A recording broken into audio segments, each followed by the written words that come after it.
Здравейте, здравейте на всички в моят канал, здравейте в виртуалното пространство.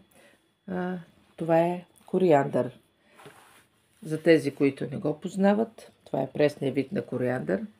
По нищо почти не се различава, освен по миризмата от магданоза, тъй като той е от семейство сенникови, както е магданоза, царената копъра също са от това семейство.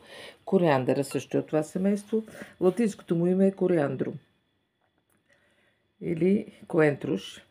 Кориандъра действа, има успокояващо и противовъзпалително действие. Също така има дезинфектиращи свойства, антисептични, детоксиращи, противогъбични. Какво знаем за него?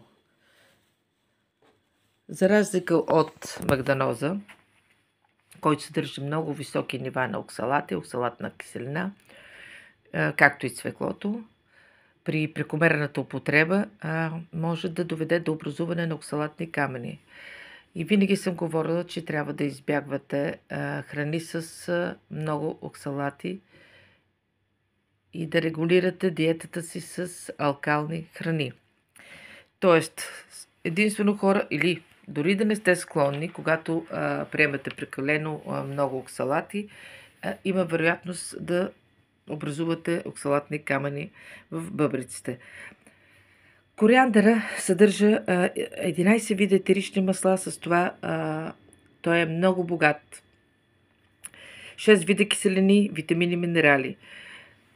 Понижава нивата на холестерола, оттам високото кръвно. Лекува диария, помага при гадане, повръщане и разстройство. Полезен е за хора с анемия също. Хора, които имат анемия, могат да го... той има нива на желязо, но от това желязо, което успява да се разгради от организма. Има организъм, който се пренасища с желязо. При таласемията хора, които имат таласемия, не могат да се пренасищат с желязо. Знаете. При алергии сезонни също може да го използвате под формата на сокче. Изтискате си сокче, правите гаргара, когато имате рани в устата, някакви афтички, екземи по ръцете, също под формата на сок. В формата на зранца правите чай. Той е едни зранца, когато искате да си го засеете, взимате семенцата, правите чай. Полезен е много при синдром на раздразненото дебело черво.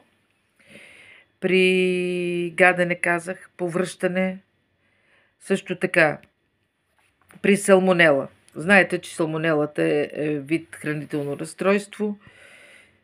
Той съдържа високи нива на додецан. Това е естествено съединение, което го прави по-силно от антибиотика. Затова е хубаво да пиете чай 2 пъти дневно от семена на кориандър. С това ще си спомогнете много за правилното храносмиляне, за подобряване на изцяло на храносмилателната система, подобряване на стомашно-чревния тракт. Благодаря ви, хубав и приятен ден!